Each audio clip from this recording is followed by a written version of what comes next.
এভাবে ভাবে ভাবে এখনো হচ্ছে, হইতে হইতে জীবন শেষ, দুর্ভোগের শেষ নাই মানুষের। বা এই যে অটো রিক্সায় প্রচুর অ্যাক্সিডেন্ট হয়, মানুষের যাতায়াতে খুবই সমস্যা। ভোগান্তি, রাস্তা ভালো না, রাস্তার যে অবস্থা সবাই তো অনেক কষ্ট হয়। আমি বলতে খুব লজ্জিত যে সেখানে যে হাসপাতালে পৌঁছতে পারবে কিনা এমন একটা সংখ্যাও দেখা দেয় এখানে।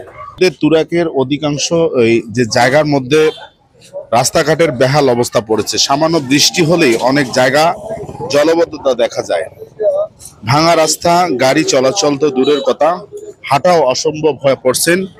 এই এয়ারপোর্ট থেকে ইসিবি যেতে যে রাস্তাটি, এই রাস্তার আদৌ কোনো পাকার স্বপ্ন দেখতেছে না অত্র এলাকার বাসিন্দারা। তুরাকের এই হরিরামপুর থেকে শুরু করে ম্যাক্সিমাম রাস্তায় কিন্তু এখনো পাকা হয়নি।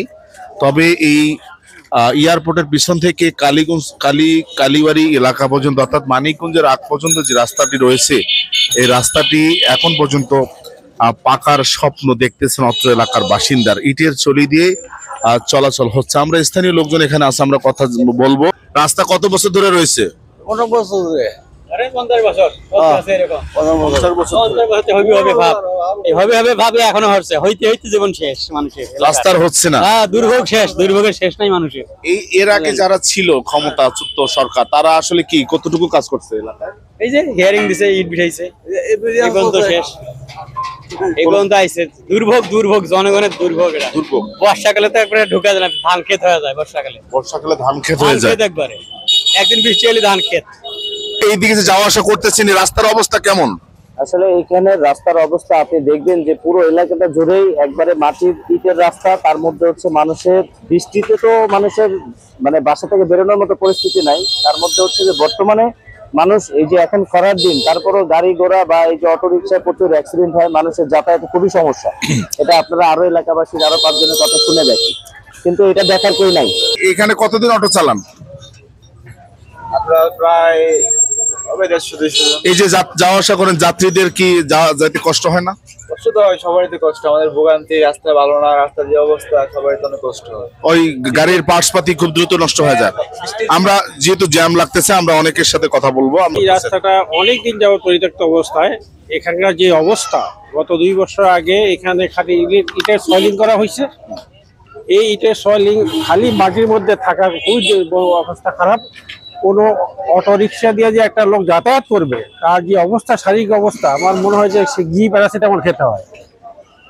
খুব দুঃখের সাথে বলছি, ছেলে মেয়েদের যে অবস্থা, দুরবস্থা হয় বৃষ্টির দিনে স্কুল কলেজে আসা যাওয়া, এবং কোনো প্রেগনেন্ট মহিলাকে নিয়ে যে আপনি কোনো হাসপাতালে যাবেন, আমি বলতে খুব লজ্জিত যে সেখানে যে হাসপাতালে পৌঁছতে পারবে কিনা এমন একটা সংখ্যাও দেখা দেয় এখানে।